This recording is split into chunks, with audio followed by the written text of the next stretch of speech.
Oke teman-teman, kali ini saya lagi berada di Jalan Raya Pondok Gede dan ingin berkunjung ke Museum Monumen Pancasila Sakti.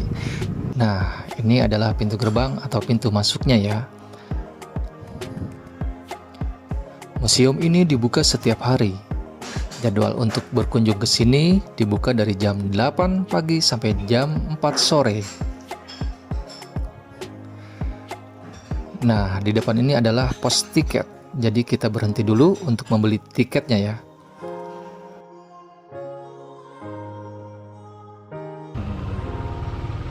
Berapa, Pak? Untuk tiketnya sendiri sebesar Rp10.000.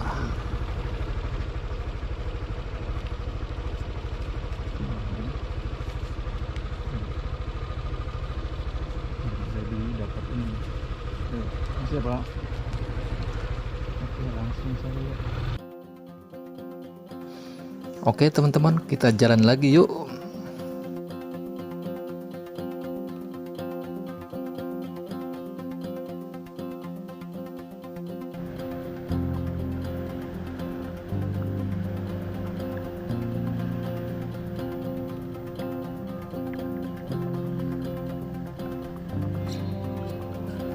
Di depan kita ambil tiket, parkir dulu ya teman-teman. Untuk parkir di sini dikenakan Rp3.000 per jamnya ya.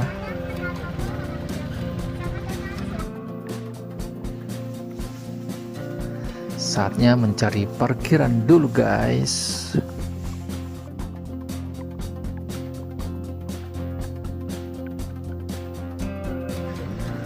Sudah sampai.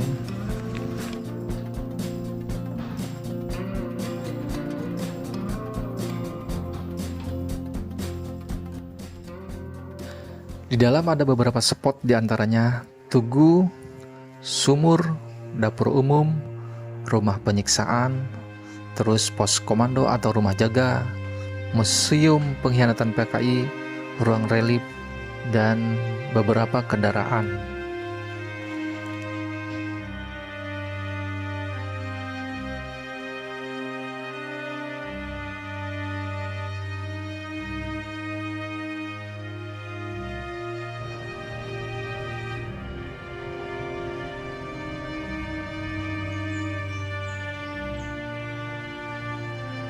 Nah, kita sudah mau memasuki Monumen Pancasila ya. Nah, dari sini sudah terlihat bangunan yang di dalamnya adalah sumur tua yang digunakan oleh kelompok gerakan 30 SPKI untuk membuang para korban di sumur ini.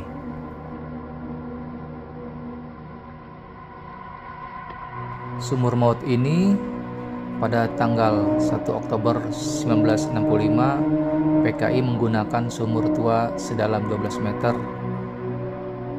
dan berdiameter 75 cm ini untuk mengubur 7 jenazah para pahlawan revolusi.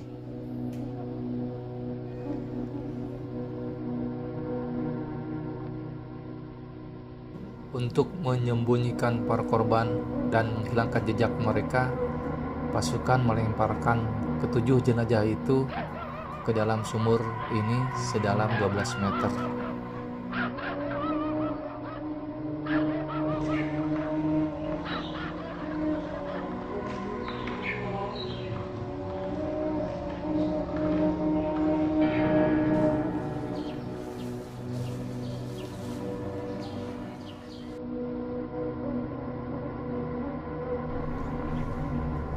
Dan ini adalah rumah yang digunakan untuk menyiksa para korban pahlawan revolusi.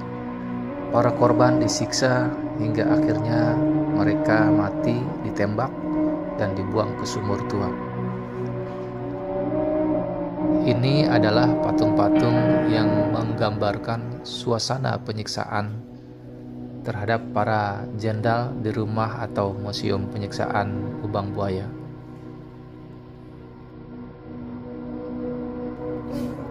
Tragedi 30 SPKI ini membawa korban 7 perwira TNI Angkatan Darat, salah satunya Jenderal Ahmad Yani, Maijen R. Suprapto, Maijen MT Haryono, Maijen S. Parman, Brigjen D.I. Panjaitan, Brigjen Sutoyo, dan Letu Pierre Tendean.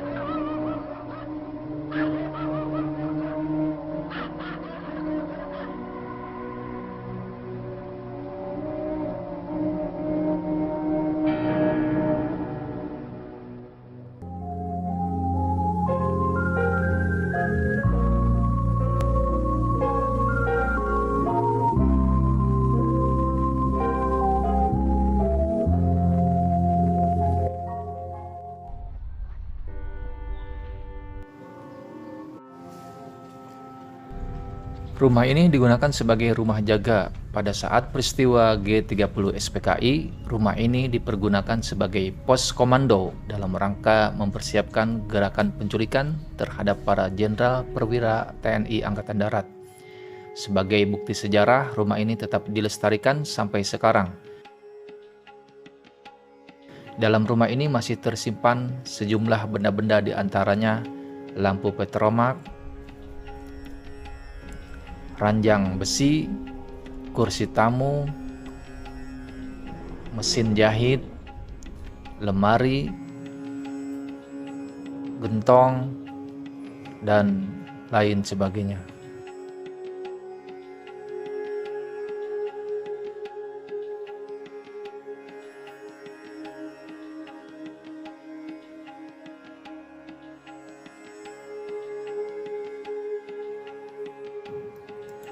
Nah, ini adalah mesin jahit, dan ini meja makan ya.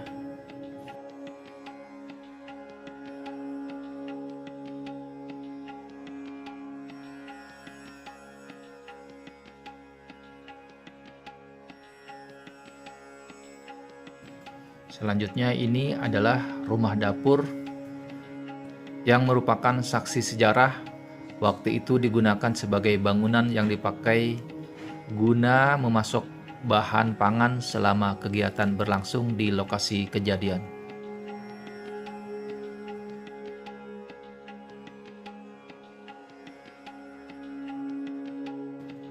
Beberapa benda dapat dilihat, antara lain lemari, lampu, ranjang besi,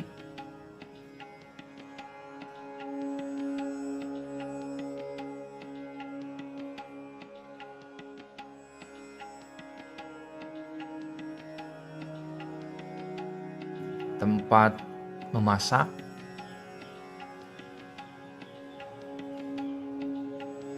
dan terakhir nih genteng.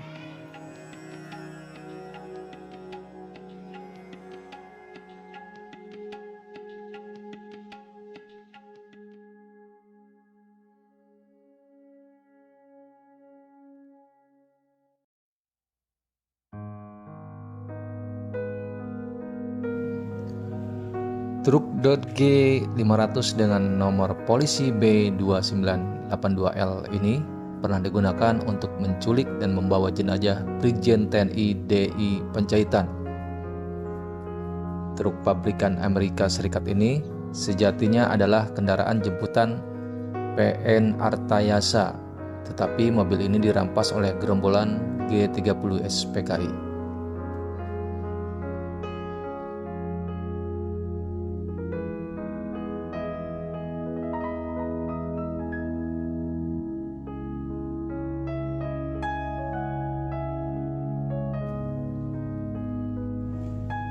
Nah, mobil ini merupakan kendaraan yang digunakan Jenderal Ahmad Yani yang saat itu menjabat sebagai Menteri Panglima Angkatan Darat.